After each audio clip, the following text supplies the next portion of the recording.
इसके हाथ में बांसुरी कहां से आ गई? हो गया विश्राम?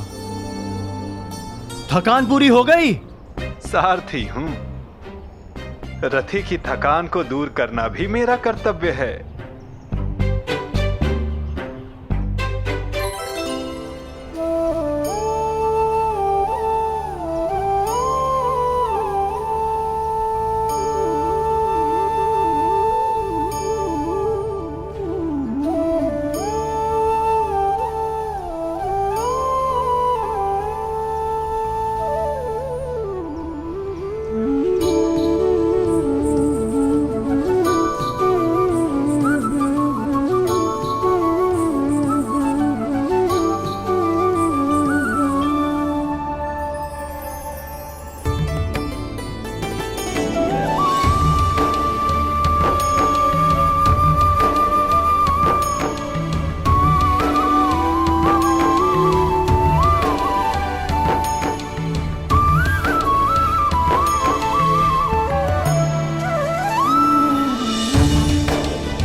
कैसा अनुभव हुआ? अद्भुत, दिव्य, एक नई ऊर्जा अनुभव कर रहा हूं। मन में शांति है, संतोष है, आनंद है। जब मन शांत है, संतुष्ट है, तो क्या अब भी युद्ध करना चाहते हो या वापस अंग चलना है? मेरे लिए शांति और संतोष मेरे कर्तव्य पालन में है, मेरे वचन पालन में है। और इस समय मेरा कर्तव्य और वचन मुझे जरासंध की सहायता के लिए पुकार रहे हैं। प्रस्थान करो नटवर। जैसी महारथी की इच्छा।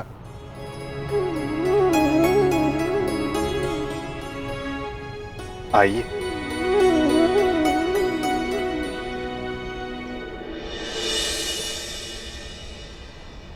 अच्छा, वर्णावतवासी माता कुंती का सत्कार करना चाहते हैं? जी।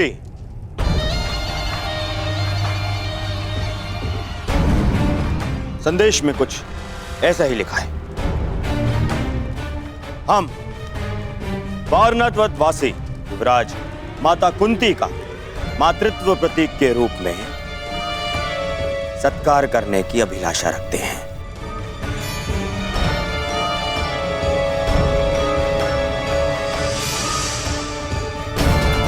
महाराज ये सौभाग्य प्रदान करके हमें कृतार्थ करें।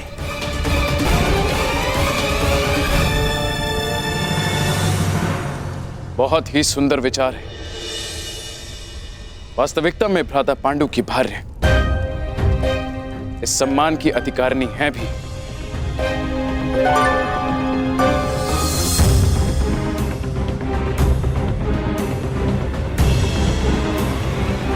वो तो ठीक है ज्येष्ठ पिताश्री, परंतु एक बात समझ नहीं आई। ये निमंत्रण तुम्हें क्यों भेजा गया दुर्योधन?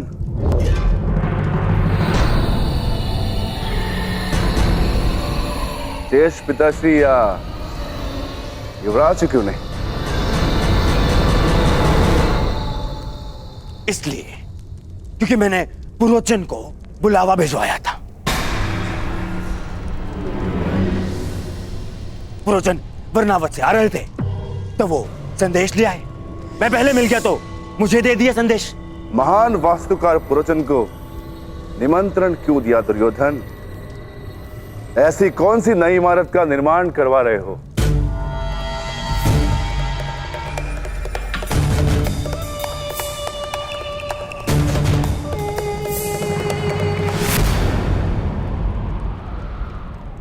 नहीं, वो क्या है कि अब कोई लाभ नहीं मेरे होने वाले सम्राट, कोई लाभ नहीं। चतुर भीम ने तुम्हें पकड़ ही लिया है। बात यह है भीम कि दुर्योधन अपने ज्येष्ठ भ्राता को भेंट देने के लिए एक सुंदर महल का निर्माण करवा रहा है।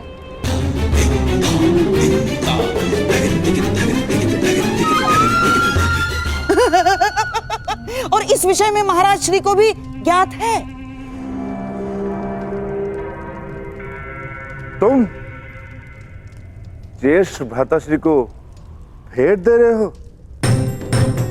वो क्या है ना भीम की, बचपन से हम प्रतिस्पर्धी रहे, परंतु अब तो भ्राता युधिष्ठिर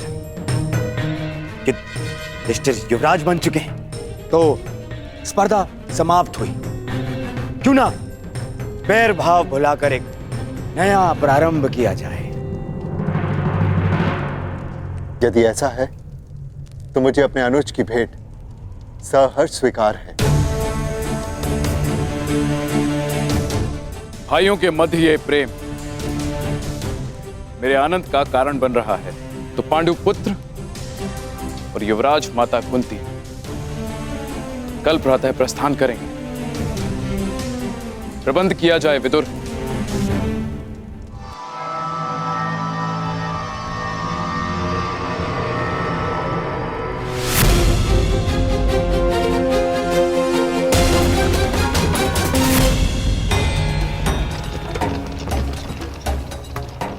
कब तक पहुंच पाएंगे हम? मार्ग का क्या भरोसा अंगराज, कदाचित कल प्रातः तक या मध्यांक तक या फिर संध्या भी हो सकती है। नहीं, हमें शीघ्र पहुंचना होगा। युद्ध प्रातःकाल प्रारंभ होने वाला है। योद्धा का युद्ध और मनुष्य का प्रारब्ध उसके कर्म के हाथों में होता है वीर। यदि इतनी ही शीघ्रता थी तो जलधारा के सामने इतना समय क्यों व्यर्थ किया? चला देते बाण, सुखा देते नदी को, मर जाने देते सारे जीव जंतुओं को। मैंने तुमसे पहले भी कहा है कि निर्दोषों का वध मुझे स्वीकार नहीं। यदि कोई लक्ष्य बिना रक्तपात के प्राप्त किया जा सके तो प्रयास अवश्य करना चाहिए।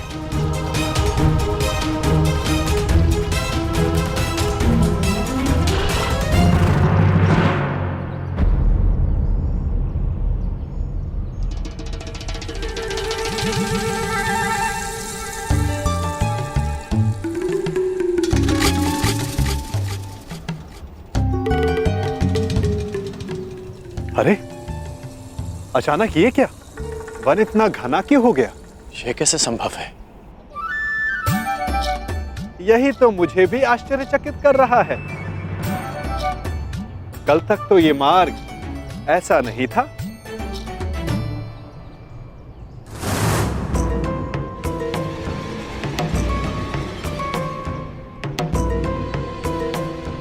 एक दिन में अचानक ऐसा क्या हो गया?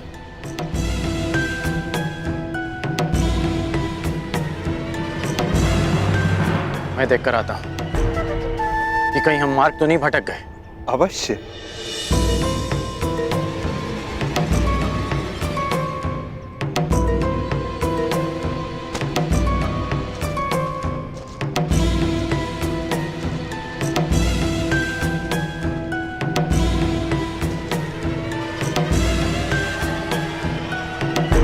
अंगराज!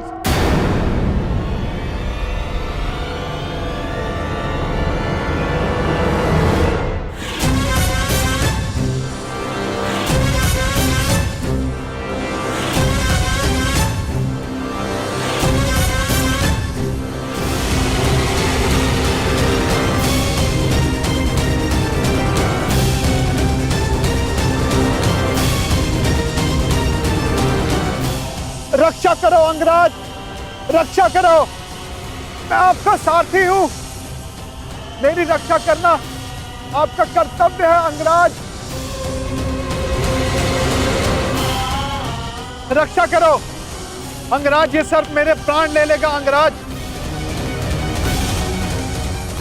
अंगराज सहायता करो अंगराज, अंगराज, अंगराज।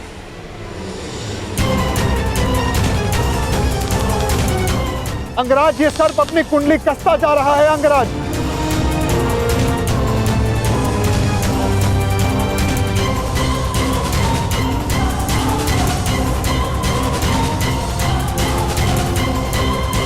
अंगराज सहायता।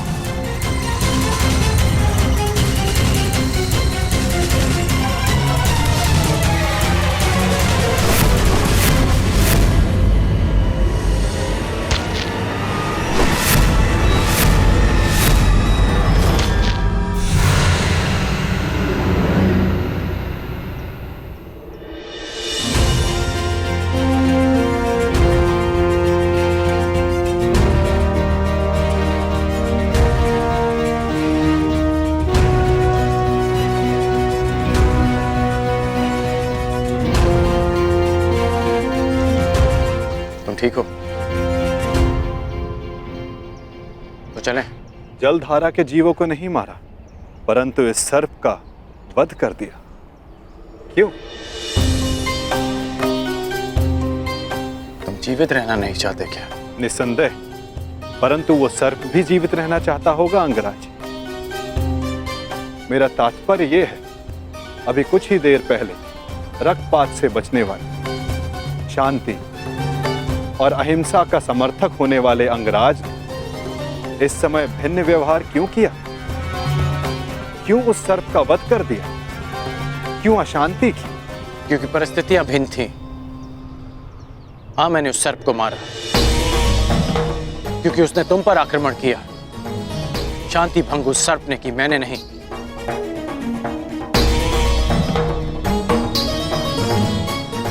अब आपकी शंका दूर हो गई हो तो चले अंगराज। शंका तो तुमने प्रस्तुत की है, परंतु समाधान तो आपके लिए है अंगराज।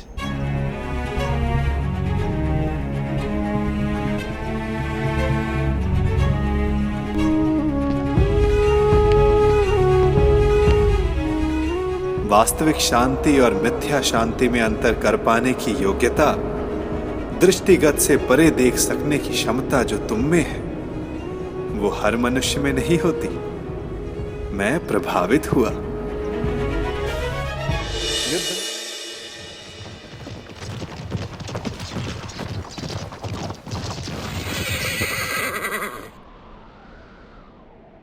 ये अचानक रथ क्यों रोक दिया? निद्रा का अनुभव हो रहा है अंगराज। तो यहां मेरे स्थान पर आने का कष्ट कीजिए, रथ मैं स्वयं चला लूंगा। मैंने कहा कि निद्रा का अनुभव हो रहा है, ये नहीं कि सोना है। हाँ, तनिक कुछ खा लूंगा तो स्फूर्ति अवश्य आ जाएगी।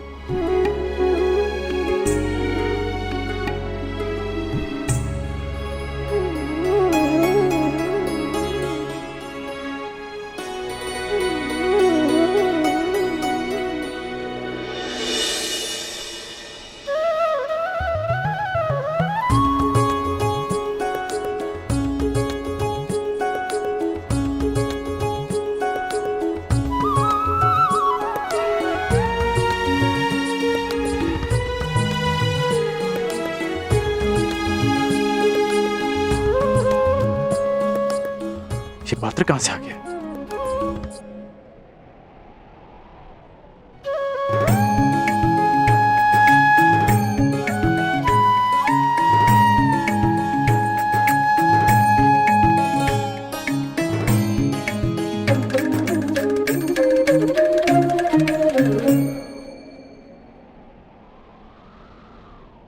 आपके मन का ये प्रश्न भी मैंने पढ़ लिया अंगराज। यात्रा कितनी लंबी होने वाली है, ये यात्री कहाँ जानता है। इसीलिए ऐसे समय के लिए ये माखन मैं हमेशा अपने साथ रखता हूं। ये मुझे ऊर्जा और स्फूर्ति देता है और साथ साथ मन भी सचेत रखता है।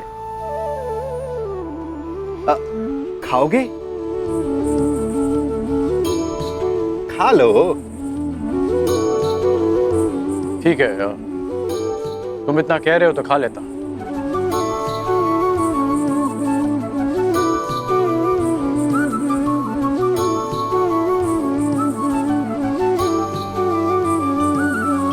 कहा था ना स्फूर्ति मिलेगी। थोड़ा और मिलेगा? हाँ, ये केवल मेरा है, परंतु आप सहयात्री हो इसलिए बांट लेता हूं।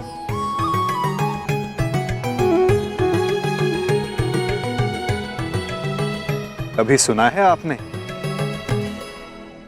कि माखन और दूध में शत्रुता हुई है? इस बात का क्या तात्पर्य है मैं समझा नहीं। क्या पूछना चाहते हो? यही कि वासुदेव कृष्ण से युद्ध करने क्यों जा रहे हो?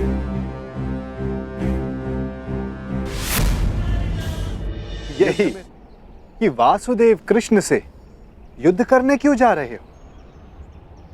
जबकि समान गुण वालों को मित्र होना चाहिए। अच्छा, हम दोनों में क्या समानता है बताओ?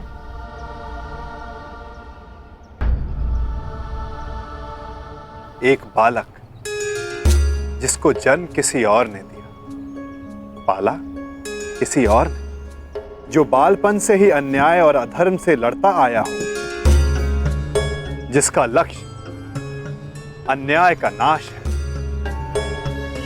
जिसने प्रेम किसी से किया और विवाह किसी और से करना पड़ा, और अब धर्म संस्थापन के लिए अथक परिश्रम कर रहा है। अब आप ही बताओ, क्या ये समानताएं नहीं है? कुछ असमानताएं भी हैं हमारे बीच। कैसी असमानताएं अंगराज? कृष्ण को जन्म किसी और ने दिया और पाला किसी और ने, परंतु मुझे मेरे सगे माता पिता ने पाला है। निसंदेह, परंतु लक्ष्य दोनों का समान है। इसीलिए इस यात्रा में एक दूसरे का सहायक होना चाहिए, विरोधी नहीं। कदाचित हम दोनों एक ही पक्ष में होते हैं। यदि मैं जरासंध को वचन नहीं देता कि मैं कृष्ण के विरुद्ध उनकी सहायता करूंगा। युद्ध में सम्मिलित होने का वचन दिया है या कृष्ण के विरुद्ध युद्ध करने का अंगराज? मैं समझा नहीं।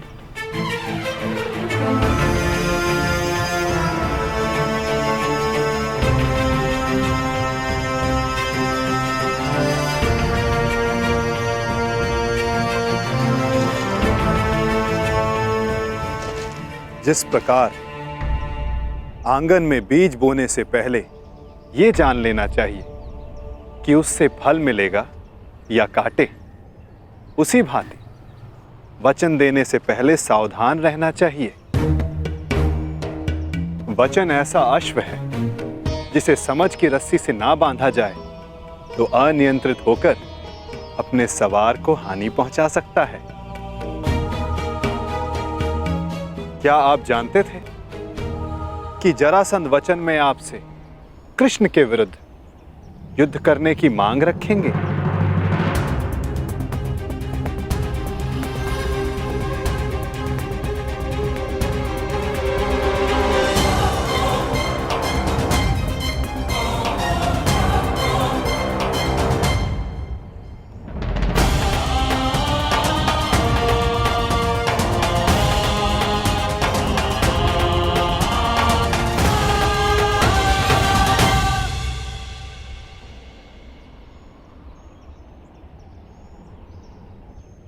मैंने अपना कार्य पूरा किया अंगराज। आपको समय पर युद्ध क्षेत्र पहुंचा दिया मैंने।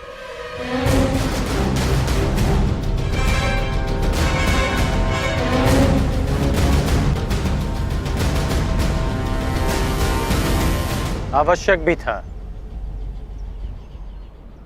क्योंकि हम दोनों के यहां आने से पूर्व युद्ध प्रारंभ नहीं हो सकता था। तो आपको लगता है कि जरासंध आपके बिना युद्ध नहीं करेगा? मेरे बिना जरासंध युद्ध प्रारंभ कर सकता है,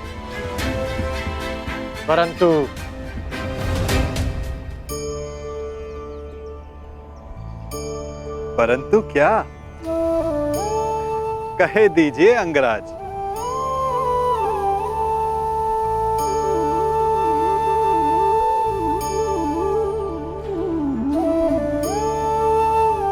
कहने की आवश्यकता नहीं।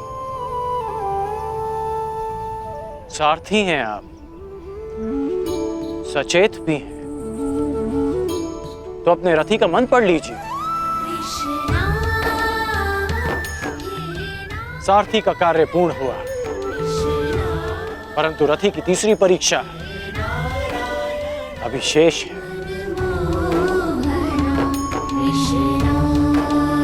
तीसरी परीक्षा? ये क्या कह रहे हैं आप अंगराज?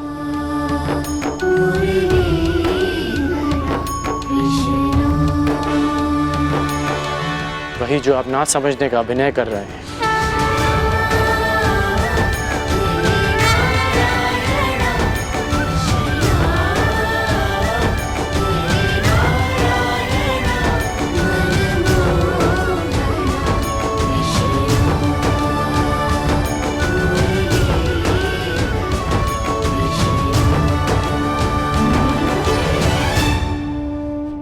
तीसरी परीक्षा?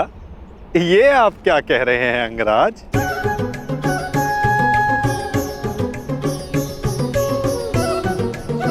वही जो आप ना समझने का अभिनय कर रहे हैं।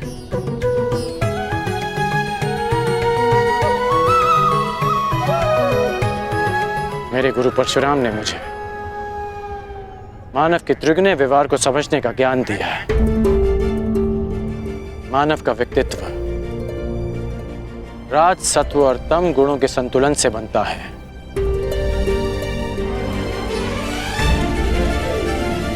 कहते जाओ अंगराज, मैं सुन रहा हूं। रजगुण मनुष्य को स्वार्थी बनाता है।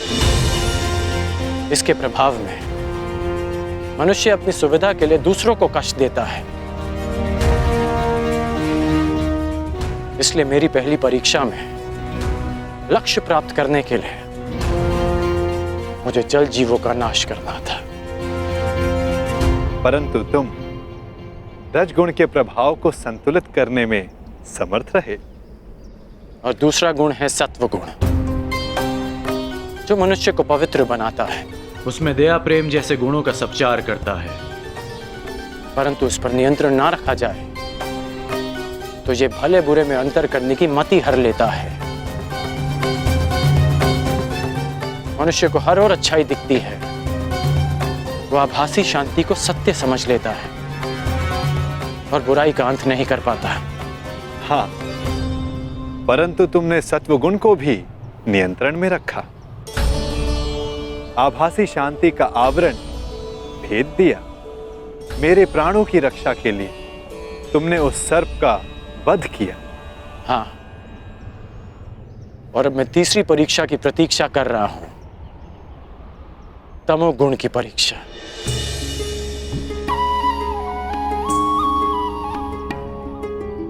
उत्तम, परंतु ये किसने कहा कि तम गुण की परीक्षा अभी चल नहीं रही है?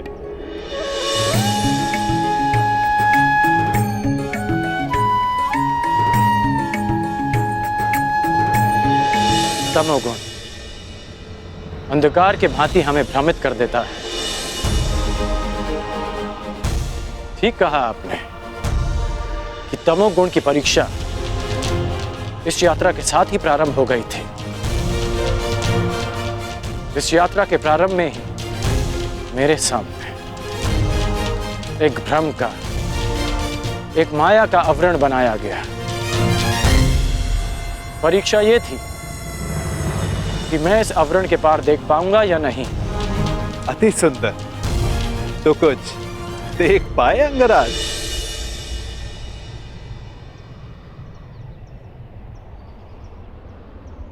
सबसे पहले इस नाटक के सूत्रधार को देखा, नटवर को देखा,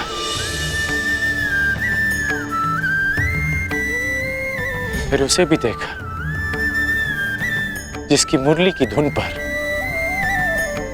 पूरी प्रकृति नाच उठती है।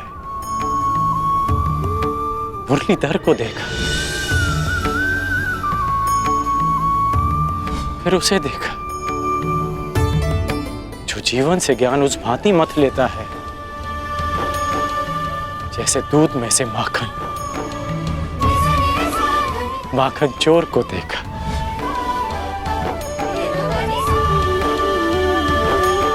और फिर उसे देखा जिसके ये सब रूप हैं।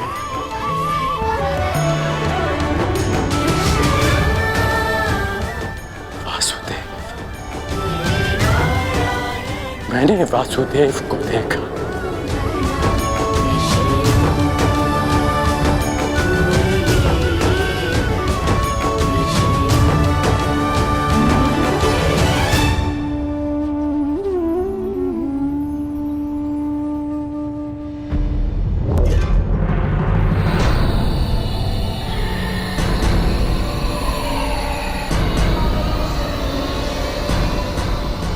महाराज, यहाँ ना कोई सेना है ना वासुदेव। कहीं वासुदेव ने समर्पण का मन तो नहीं बना लिया? नहीं, यदि समर्पण करना होता तो वो कर्ण को अपने साथ नहीं ले जाता। कृष्ण या तो युद्ध करेगा या फिर से कोई छल। यही जानना चाहता था कर्ण कि तीनों गुणों के प्रभाव को नियंत्रित कर सकने की क्षमता तुम में है या नहीं। मैं संतुष्ट हुआ। इस जीवन में मैंने तुमसे अधिक विलक्षण पुरुष नहीं देखा। सूर्य देवता है, पर मनुष्यों में सूर्य तुम हो कर्ण।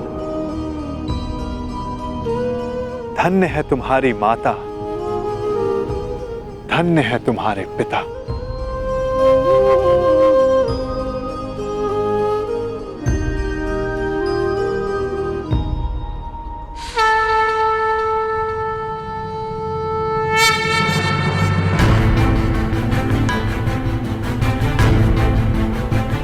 युद्ध की पुकार आ गई है कर्ण।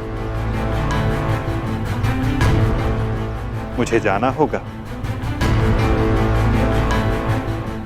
युद्ध में सम्मिलित होने का वचन तुम पूरा कर चुके हो। अब यह तुम्हारा निर्णय है कि तुम मुझसे युद्ध करोगे या मेरे पक्ष में रहोगे।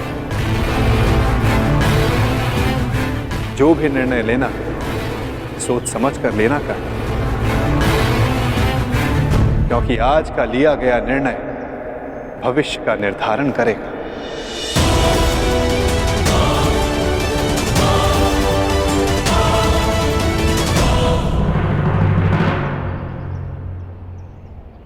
कृष्ण,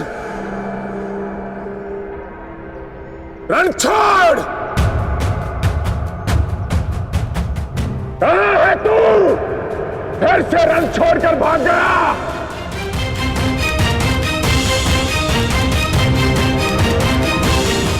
देख रहे हो, सबके समक्ष खड़ा हूं मैं, फिर भी सब मुझे ढूंढ रहे हैं, पुकार रहे हैं।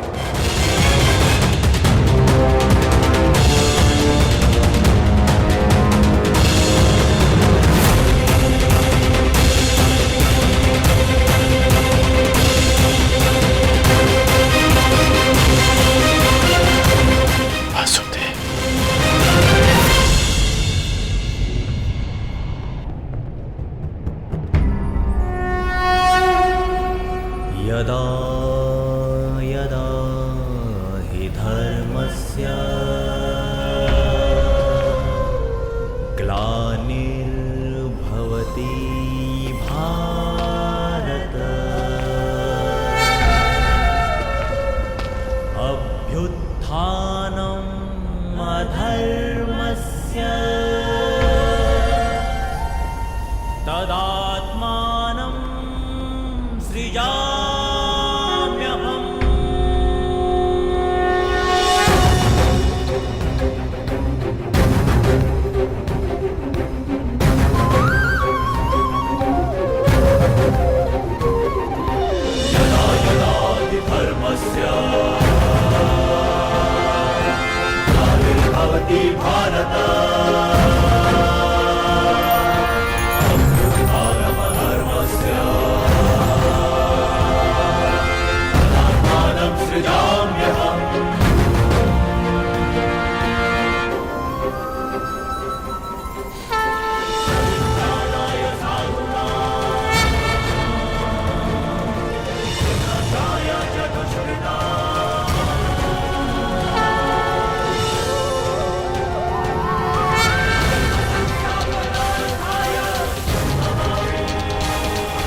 ही पहुंचा रणछोड़ अपने जीवन के अंतिम रण में।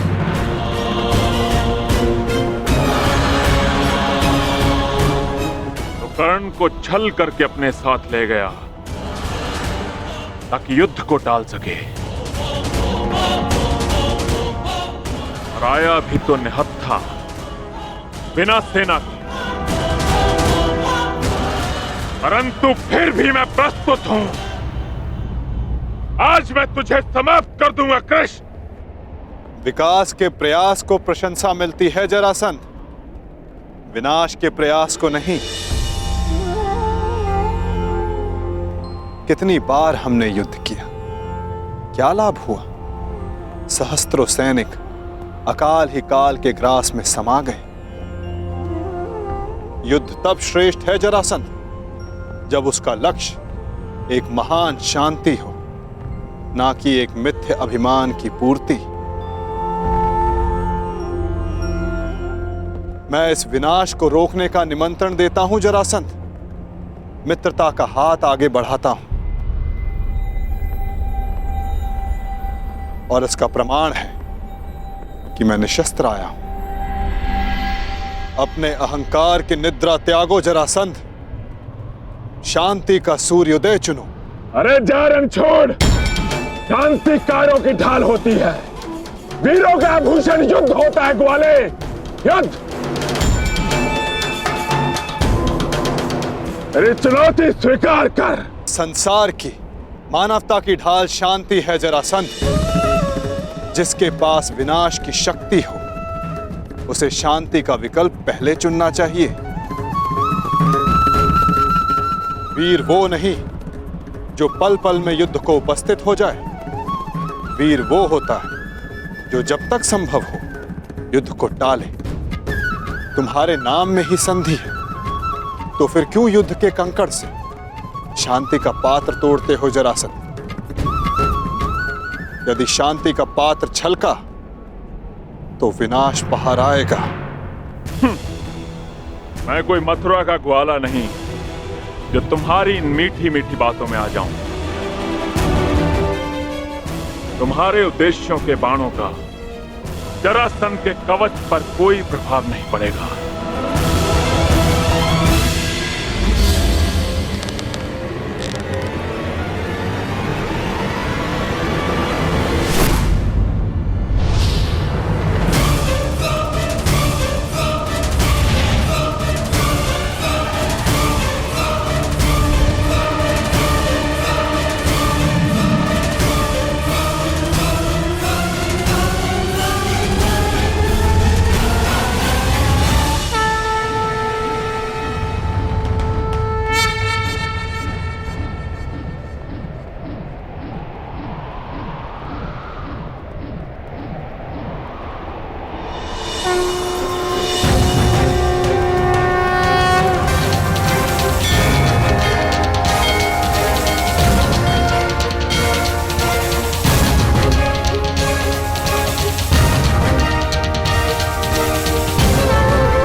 ये तुम्हारी दूसरी भूल है जरासंध, और मेरी अंतिम चेतावनी, शांति का अंतिम प्रयास।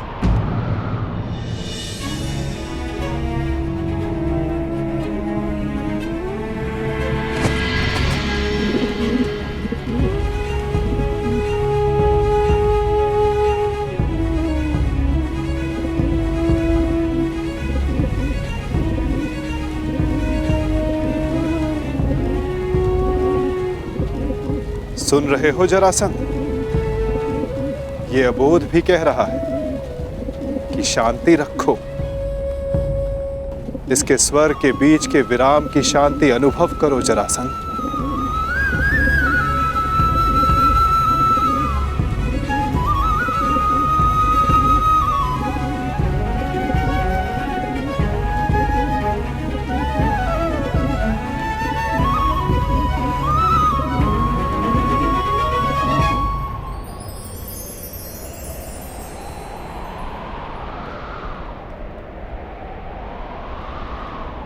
शांति का संदेश लाने वाले परिणाम जानना चाहता है वासुदेव, तो देख।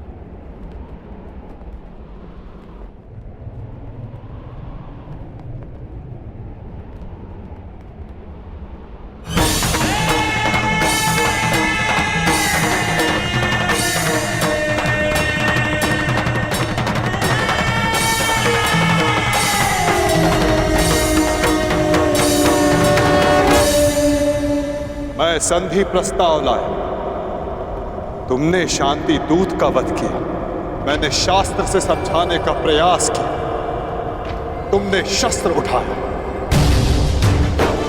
मैं प्रेम लाया था। तुमने युद्ध की मांग की।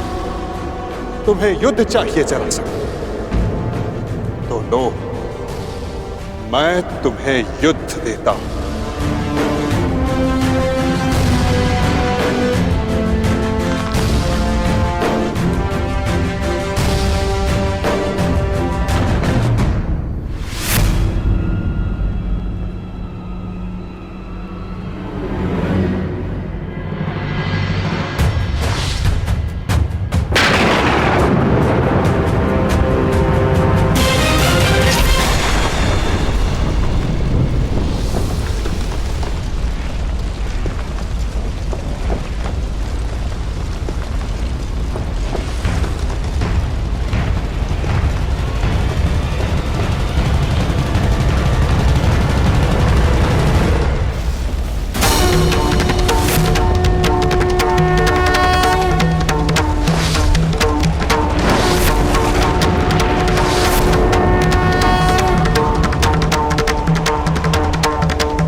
करेंगे वासुदेव उसका अहंकार भी। रथचक्र के प्रहार से विनाश हुंकार से क्रोध अग्नि कृष्ण की करेगी पाप का दलन। पाप से धती धरा काही मां पुकार दी ईश द्वारिका समक्ष अपना प्राण मांग दी।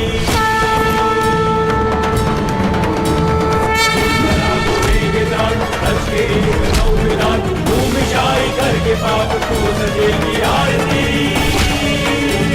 भूमिशाई करके पाप को सजेगी आरती।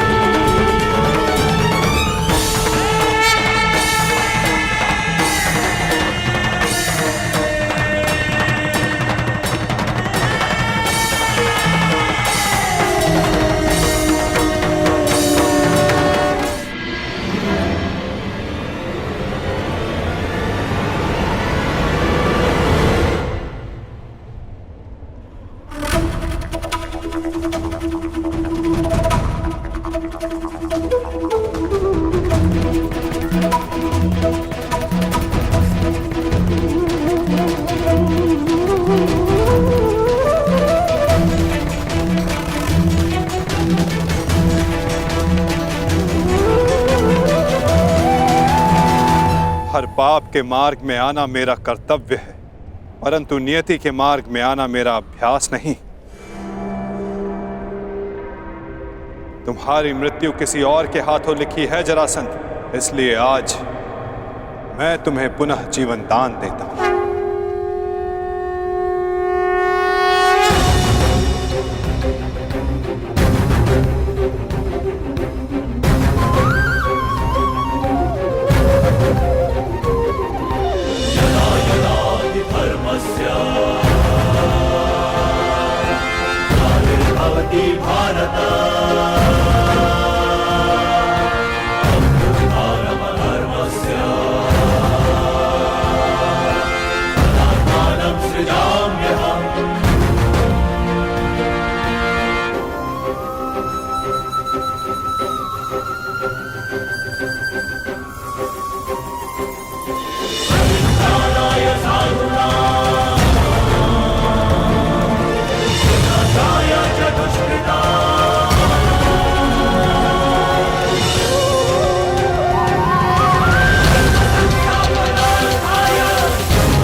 क्या हुआ?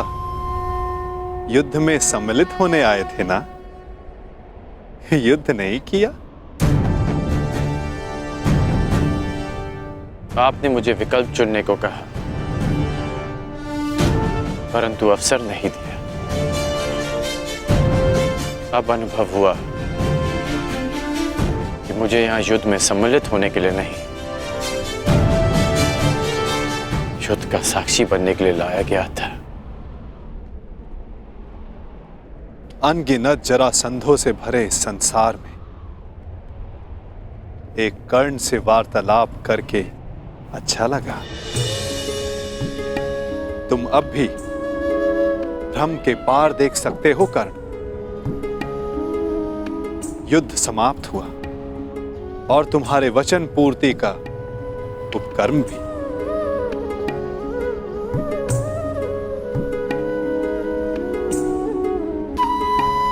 तो प्रस्थान करें?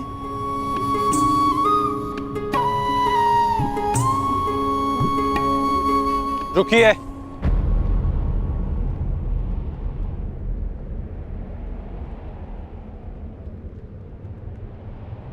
वासुदेव,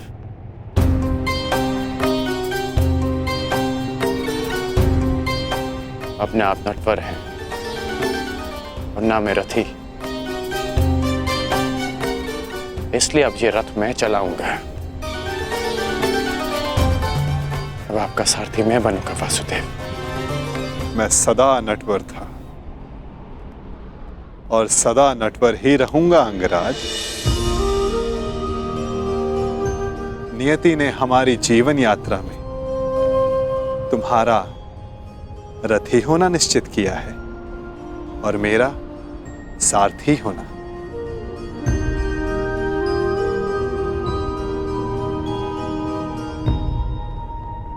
जो मन में है कह डालिए अंगराज। युद्ध ना कर पाने का खेद है? नहीं, क्योंकि जिस युद्ध में आप सम्मिलित हों वहां किसी और का युद्ध करना व्यर्थ है।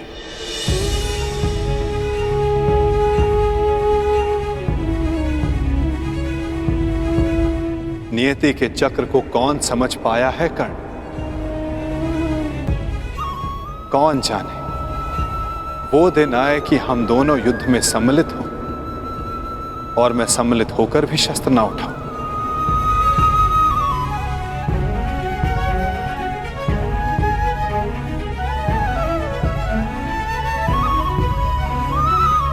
अरे अरे, इतना गंभीर क्यों हो गए?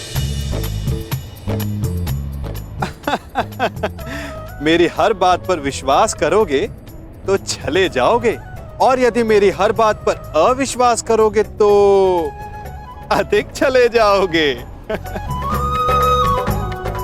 अब सोचने में ज्यादा समय व्यर्थ मत करो कर्ण, रथ पर बैठो। क्या अब भी कोई यात्रा शेष है?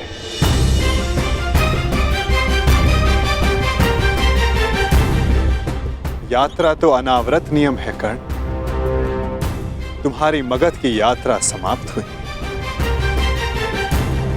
हो सकता है कहीं और किसी नई यात्रा का प्रारंभ करने जा रहे हो।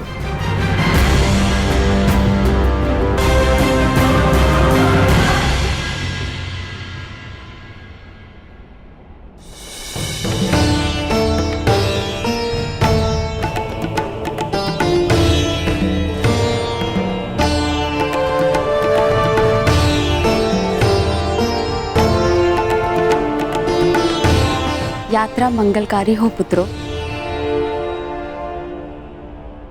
हाँ युवराज, तुम्हारी कीर्ति की अग्नि से वारणावत की हर दिशा प्रकाशित हो।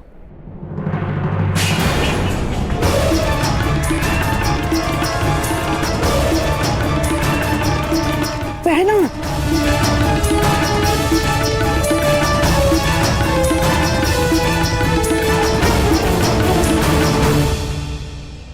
ये तो अपशगुन है। यात्रा प्रारंभ करने से पूर्व आरती की थाली गिरना यह अशुभ संकेत है। मुझे लगता है कि आप लोगों को ये यात्रा स्थगित कर देनी चाहिए।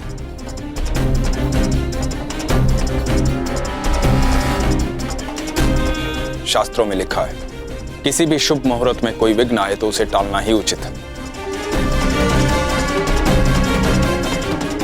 भ्राता विदुर कह रहे हैं तो यात्रा स्थगित ही कर देनी चाहिए।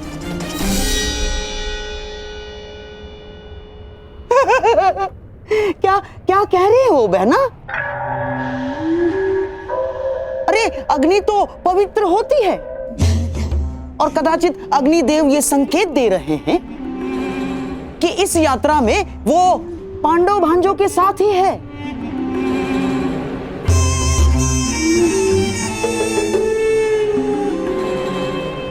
परंतु महामंत्री, आप तो स्वयं नीति कुशल हैं। वारणावतवासी युवराज युधिष्ठिर की प्रजा है, और वहां उनके और बहन कुंती के सत्कार में विशेष प्रबंध कर दिए गए हैं। और अब यदि यह यात्रा स्थगित हुई तो न केवल प्रजा का उत्साह भंग होगा, बल्कि प्रजा में यह संदेश भी जाएगा कि युवराज युधिष्ठिर केवल एक अपशकुन के भय से अपने कर्तव्य से पीछे हट गए ना।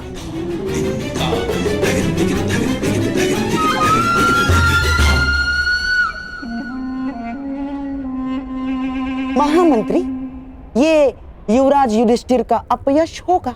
परंतु यहाँ युवराज की सुरक्षा का प्रश्न है। सुरक्षा? महामंत्री, जिसके साथ भीम और अर्जुन जैसे महाबलशाली भाई हों, जिन्होंने पांचाल को बात ही बात में परास्त कर दिया हो, उन्हें किसका भय? मामा श्री का मत उचित है काका श्री, परंतु आपकी मंत्रणा भी आवश्यक है। यदि आप कहेंगे तो हम नहीं जाएंगे।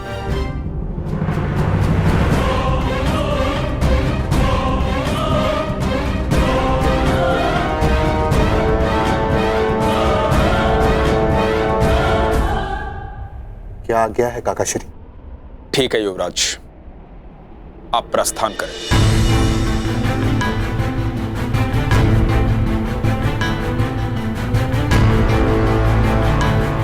यात्रा मंगलमय हो।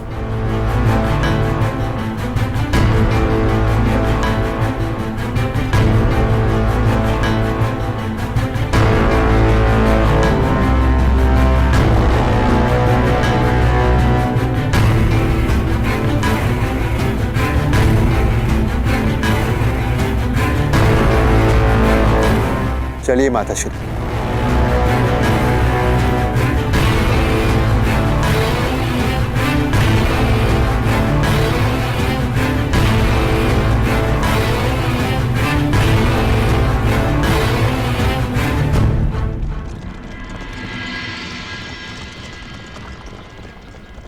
अंतिम विदाई युवराज, अंतिम विदाई।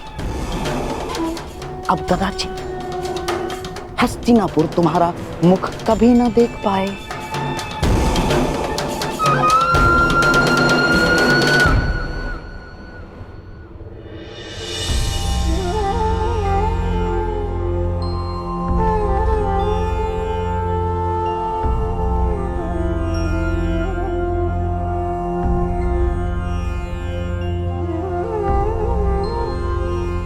वासुदेव,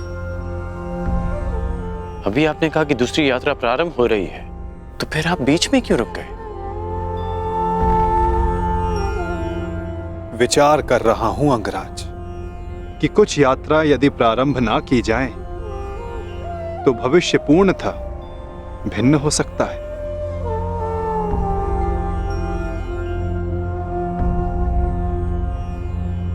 मैं आपकी ये पहेली भी समझ नहीं पाया।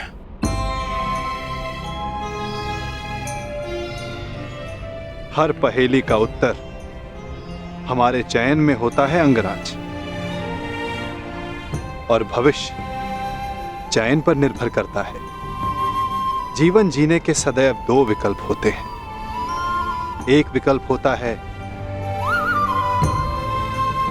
इस पाषाण खंड की भांति, जो अपने अहंकार, अपने हठ, अपनी जड़ता के बोझ के कारण भारी और कठोर हो जाता है, जो ना अपना चुना हुआ मार्ग बदलता है और ना ही अपने विचार। उसका प्रारब्ध इस पाषाण खंड की तरह होता है।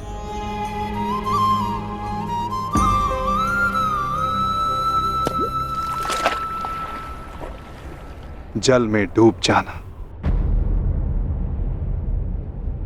और दूसरा मार्ग वासुदेव?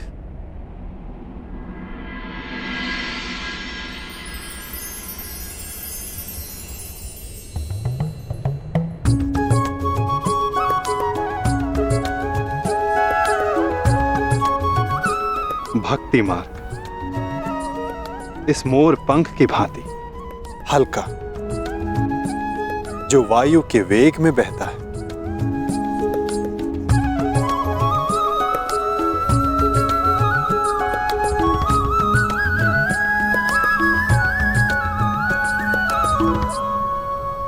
जो इस मोर पंख की भांति होते हैं, वे अपने आप को ईश्वर की इच्छा के हाथों ऐसे समर्पित कर देते हैं जैसे इसने स्वयं को वायु को समर्पित किया। इसीलिए वायु उन्हें किसी भी ओर ले जाए, वे सदैव ईश्वर की गोद में रहते हैं। यदि हर बात में ईश्वर की इच्छा है और प्रकृति भी ईश्वर की गोद है, तो ये पाषाण ईश्वर की गोद में ही गया है।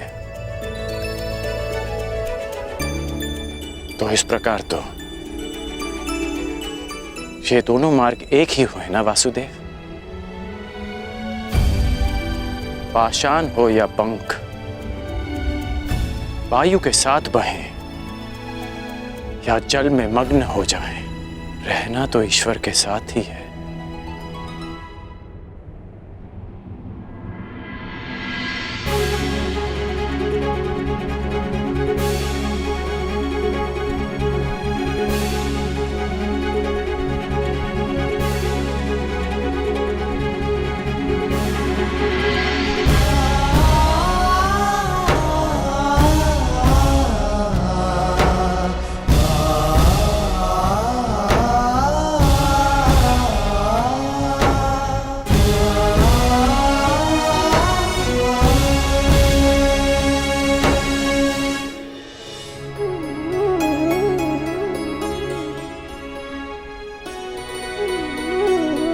मैं हमेशा तुम्हारी प्रशंसा करता आया, परंतु आज तुमने मेरा सम्मान अर्जित किया है कर्ण। तुमने वो समझ लिया जिसका ज्ञान पाने में ऋषि मुनि अपना सारा जीवन बिता देते हैं। कोई पाषाण खंड नहीं, कोई मोर पंख नहीं। यदि कुछ महत्वपूर्ण है तो कर्म और कर्म के परिणाम। कुछ महत्वपूर्ण है तो हमारा चुना हुआ मार्ग।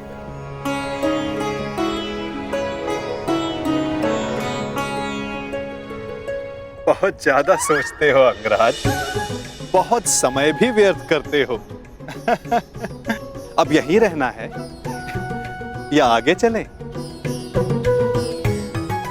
रुके तो आप हैं वासुदेव। कहा था ना, जीवन मार्ग में रुककर देख लेना चाहिए कि लक्ष्य उचित है या नहीं। और हमारा मार्ग हमारे साथ छल तो नहीं कर रहा है।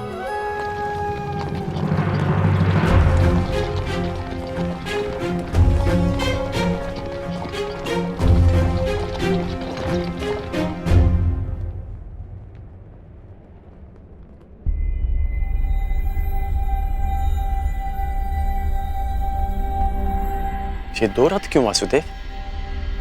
क्योंकि यहां से दो मार्ग जाते हैं कर्ण, एक हस्तिनापुर को और दूसरा पांचाल को। तो अचानक आप पांचाल जा रहे हैं?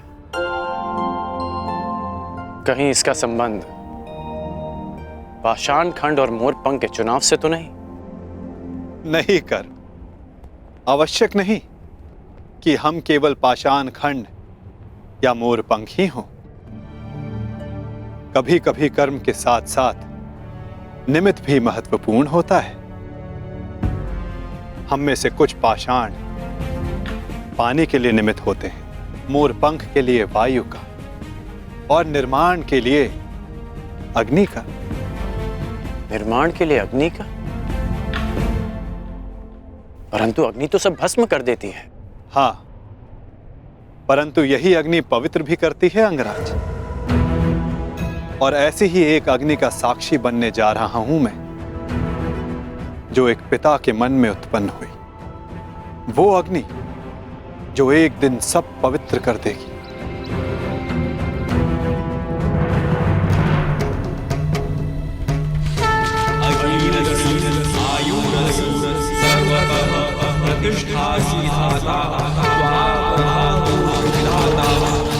हमारे प्रतिशोध की अग्नि शांत करने के लिए दो अतिथि शीघ्र प्रस्तुत होंगे द्रौपद। मैं भी उनके स्वागत के लिए आतुर हूं ऋषिवर। तब से जब से द्रोण ने मेरा अपमान किया।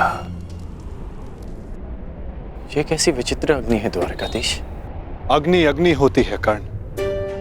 हाँ, उत्पत्ति का कारण और उद्गम भिन्न हो सकते हैं। लालच की अग्नि, घृणा की अग्नि, छल कपट की अग्नि। आशा करता हूं जब कभी ऐसी अग्नि से तुम्हारा सामना होगा तो तुम उचित निर्णय लोगे कर्ण। एक बात का आश्चर्य है वासुदेव, आप पांडवों के ममेरे भाई हैं, तो मुझे लगा कि आप मुझे कुमार दुर्योधन से दूर करने का प्रयास करेंगे, परंतु आपने ऐसा नहीं किया। क्योंकि सारथी का कार्य केवल मार्ग दिखाना होता है अंगराज, चयन तो रथ ही करेगा। फिर भी यदि समय आने पर चुनाव करना पड़ा तो किसका चुनाव करोगे अंगराज?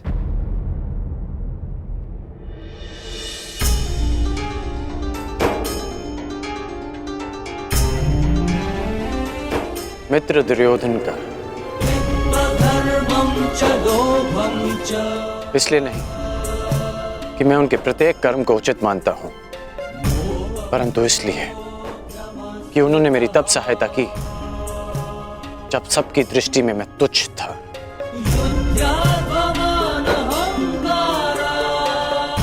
मैं पाषाण होने का विकल्प चुन चुका हूं, क्योंकि जल रूपी निमित्त बनकर दुर्योधन ने मुझे संभाला। चयन तुम्हारा है अंगराज, परंतु स्मरण रखना,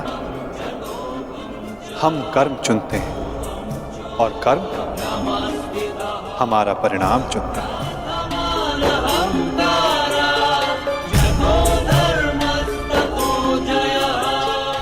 मित्र दुर्योधन का। चयन तुम्हारा है अंगराज, परंतु स्मरण रखना, हम कर्म चुनते हैं और कर्म हमारा परिणाम चुनता है। और कुपक्ष में होने से कुपरिणाम भोगने की संभावना अधिक होती है कर्ण। तब भी मैं मित्र दुर्योधन को ही चुनूंगा।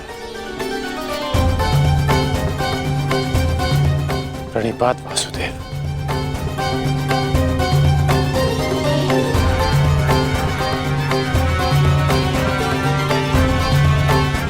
विदा कर्ण।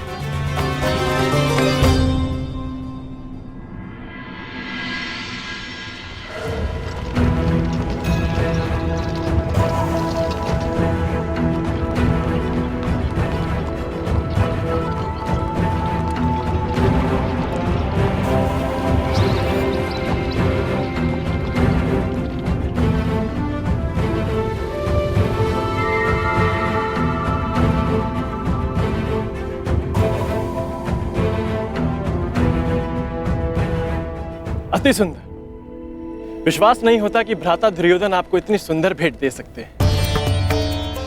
समय के साथ सब बदलता है अनुज। खट्टी कैरी भी समय के साथ बदलकर मीठा आम बन जाती है। अनुज, दुर्योधन को भी दूसरा अवसर अवश्य मिलना चाहिए।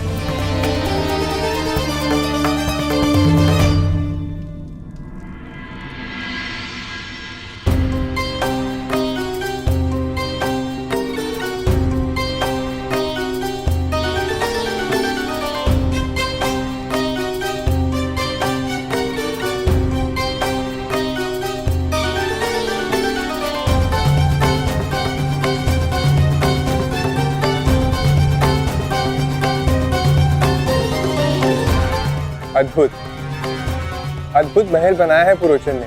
समझ में नहीं आता ये वास्तविक भवन है या भ्रम।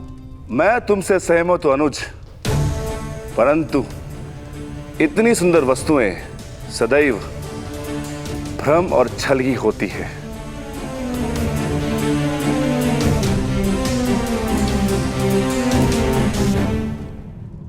तो कौन सी भूल हो गई मामाश्री? पुरोचन केवल यही संदेश देने तो आए हैं कि पांडव लक्ष्य ग्रह पहुंच चुके हैं। तुम समझते क्यों नहीं हो दुर्योधन? जितने विघ्न शुभ कार्य में पड़ते हैं उससे कई अधिक विघ्न अशुभ कार्यों में पड़ते हैं। उस दिन मैंने राजसभा में बात पलट दी, कहा कि तुम अपने भाइयों के लिए महल बनवा रहे हो, और अब यदि इस पुरोचन को यहां किसी ने देख लिया तो?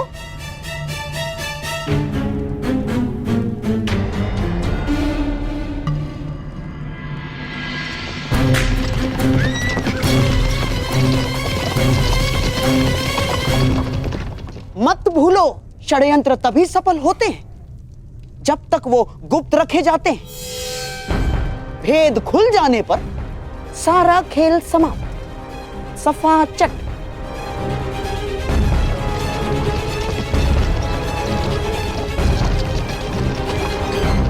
और तुम अपनी बुद्धि लाक्षागृह की नींव में डाल के आए हो। यहां बार बार आने से किसी को संदेह हुआ तो? शीघ्र ही यहां से निकलो, इससे पहले कि यहां तुम्हें कोई देख ले।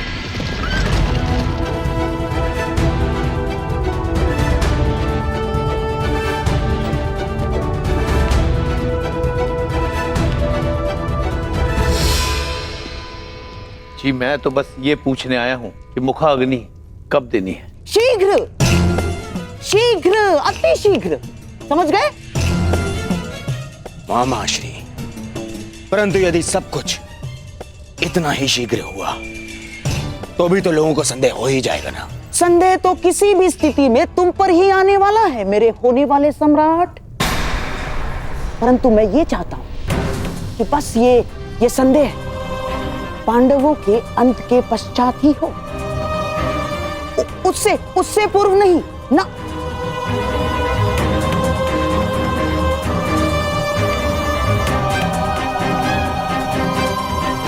अब देख क्या रहे हो, जाओ। रुको पुरोचन, कहते हैं कि बड़े भ्राता को अग्नि अनुज ही देता है।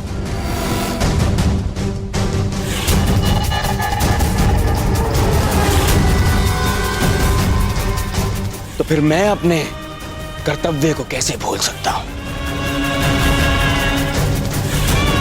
जाओ, ये ले जाओ पुरोचन। मेरे भाइयों की चिता तुमने सजाई है, परंतु उनकी मुखाग्नि मेरी ओर से ही होनी चाहिए।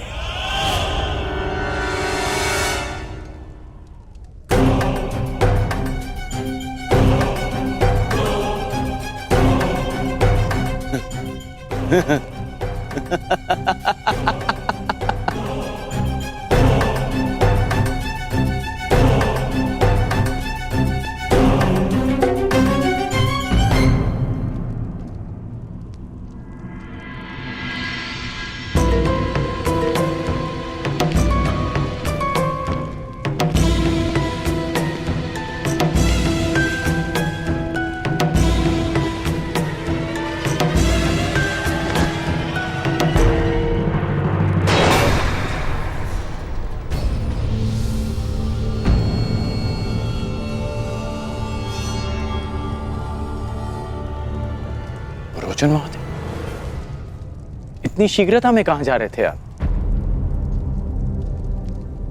वर्णावत। मैंने आपकी सामग्री गिरा दी, मैं ही इसे उठा देता। सावधान अंगराज, ये अग्नि कहीं आपको जला ना दे।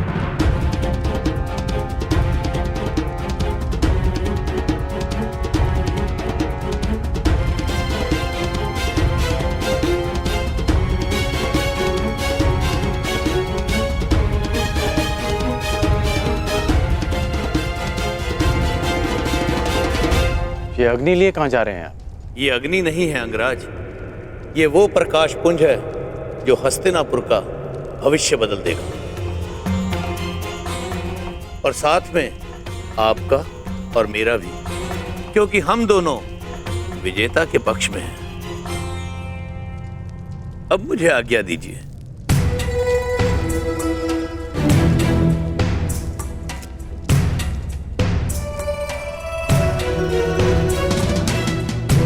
अग्नि, प्रकाश पुंज, हस्तिनापुर का परिवर्तित भविष्य, विजेता का पक्ष, इस सब का क्या अर्थ हुआ? अग्नि अग्नि होती है कर्ण, लालच की अग्नि, घृणा की अग्नि, छल कपट की अग्नि। आशा करता हूं कि जब तुम्हारा सामना ऐसी किसी अग्नि से होगा तो तुम उचित निर्णय लोगे कर्ण। कर्ण, ये है पुरोचन, ये हमारे लिए युद्ध लड़े। युद्ध करे बिना पांडवों को कैसे परास्त किया जा सकता है? ऐसा कौन सा मार्ग है? मार्ग है, उन्हें भान भी नहीं होगा और उनका अस्तित्व सदैव के लिए मिट जाएगा। अग्नि, प्रतिशोध, पुरोचन का व्यवहार और और वासुदेव कृष्ण की चेतावनी, इन सब में कोई संबंध है, और इस संबंध का उत्तर केवल मित्र दुर्योधन के पास है।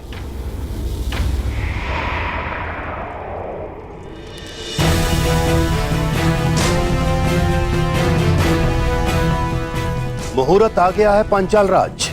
यज्ञ की पूर्णाहुति के लिए यहाँ महारानी का होना आवश्यक है।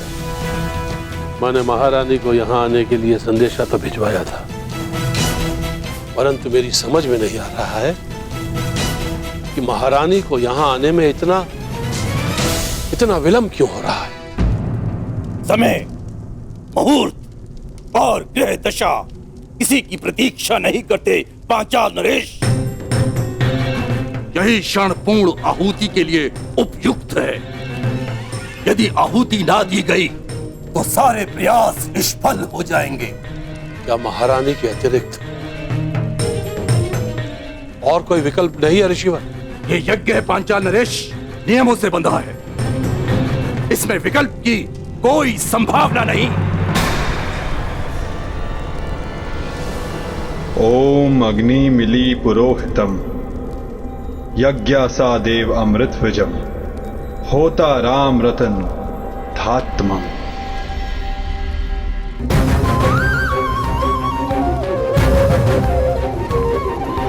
यदा यदा हि धर्मस्य ग्लानिर्भवति भारत अभ्युत्थानमधर्मस्य तदात्मानं सृजाम्यहम्।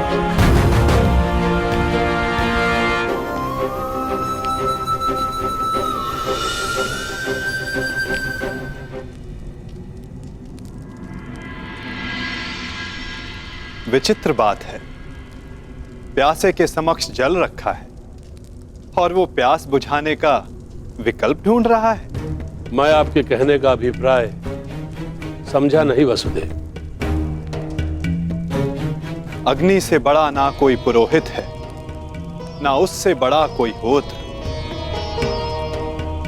ना उससे बड़ा कोई वरदायक, ना ही इच्छा पूर्ति का स्रोत। अयोनिज के लिए यही गर्भ है। जब अग्नि आपके समक्ष प्रस्तुत हो तो विकल्प क्यों ढूंढ रहे हैं पांचाल नरेश? क्या मैंने कुछ अनुचित कहा मुनियाज? परंतु ये प्रयोग अगर विफल रहा तो ये यज्ञ भंग भी हो सकता है। एक मनुष्य पुनः ये यज्ञ नहीं कर सकता। परंतु यदि इसी समय पूर्ण आहुति ना दी गई तो भी ये यज्ञ निष्फल होने ही वाला है ना। सोच क्या रहे हैं पांचाल नरेश? समय हाथ से जा रहा है। यज्ञ अग्नि प्रचंड हो रही है।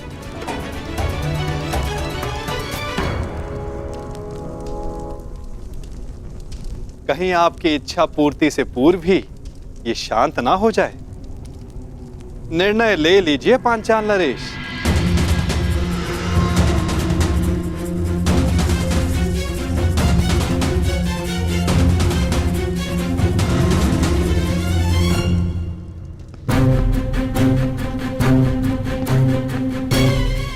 इतनी शीघ्रता से कहाँ जा रहे हो अंगराज कर्ण?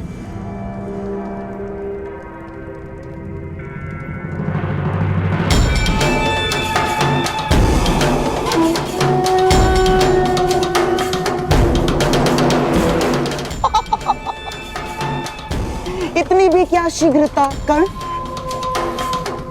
मुझे अभी अपने मित्र दुर्योधन से मिलना है। परंतु वो संभव ही नहीं, क्योंकि इस समय कुमार दुर्योधन यहां है ही नहीं। मुझे आप पर विश्वास नहीं गांधार नरेश। मुझे ज्ञात है कि मेरा मित्र यहीं है। हाँ?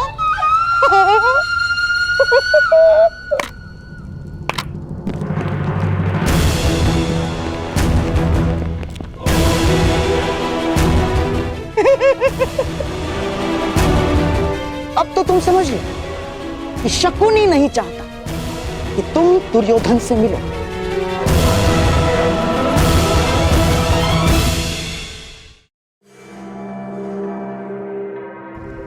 सिंह को मेमने नहीं रोक सकते गांधार राज। और आप ये भली भांति जानते हैं कि आपके ये सैनिक कर्ण को नहीं रोक पाएंगे। परंतु मेरे होने वाले सम्राट का आदेश तो रोक सकता है ना अंगराज कर्ण। तो उनका आदेश था कि तुम अंग प्रदेश जाकर वहां का कार्यभार संभालो। और हां, जब उन्हें तुमसे मिलने की आवश्यकता होगी तो तुम्हें संदेश भिजवा दिया जाएगा। हैं? ठीक उसी तरह जिस तरह पुरोचन को संदेशा भिजवाया गया था।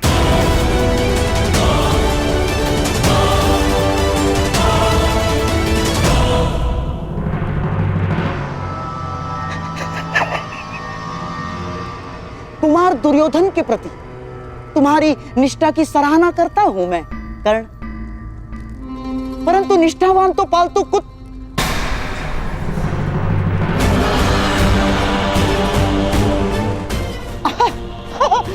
मेरा तात्पर्य है कि पालतू जीव भी होते हैं कर्ण। उन्हें अपनी सीमा में रहना उनके हित में होता है।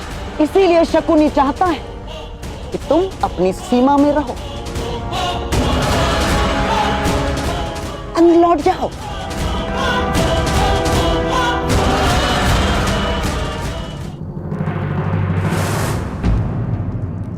अंगराज कर्ण, इस उदाहरण पर क्रोध आ रहा है।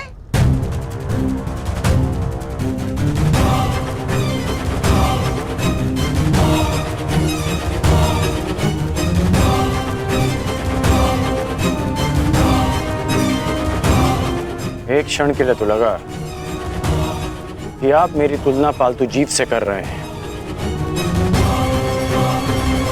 परंतु फिर अनुभव हुआ कि ना मैं अपनी बहन के ससुराल में रह रहा हूं और ना ही अपने भांजे की कृपा पे पल रहा हूं।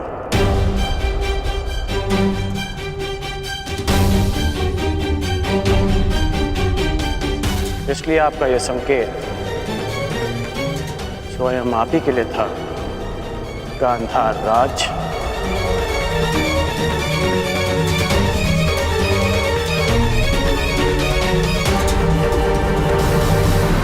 क्या हुआ? मेरे उदाहरण पर क्रोध आ रहा है?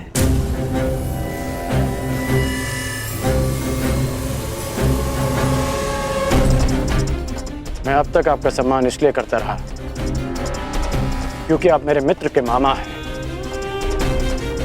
हम दोनों में केवल एक समानता है कि हम दोनों कुमार दुर्योधन के शुभ चिंतक हैं। और जब जब आपका कार्य मेरे मित्र के हित में होगा तब तक मैं आपको सहन करता रहूंगा। परंतु यदि मेरे मित्र को अनुचित मार्ग पर ले जाने का प्रयास किया तो मैं भूल जाऊंगा कि आप मेरे मित्र के मामा हैं।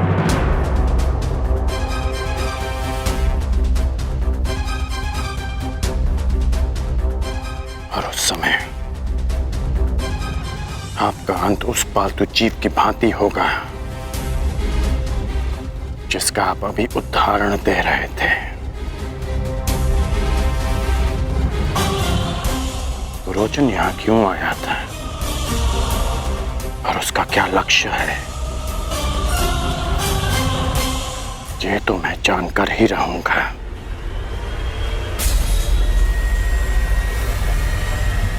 प्रणिपात मामाश्री।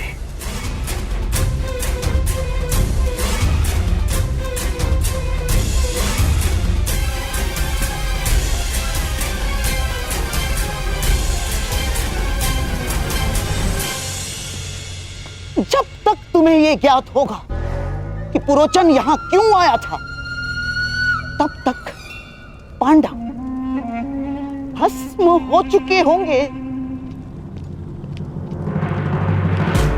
पांडव कहीं दिख क्यों नहीं रहे?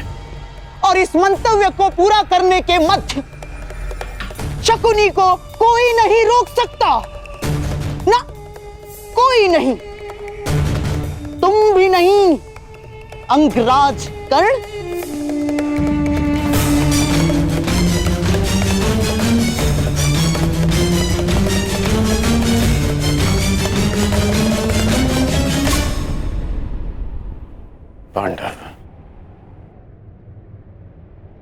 पांडव ही मित्र दुर्योधन के शत्रु हैं।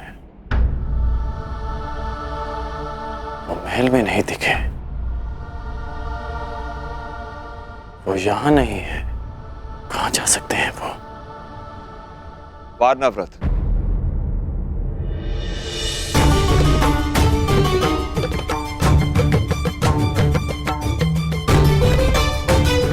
पिताश्री,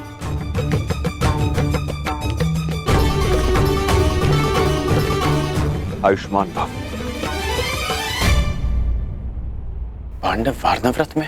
हाँ, वारनाव्रत।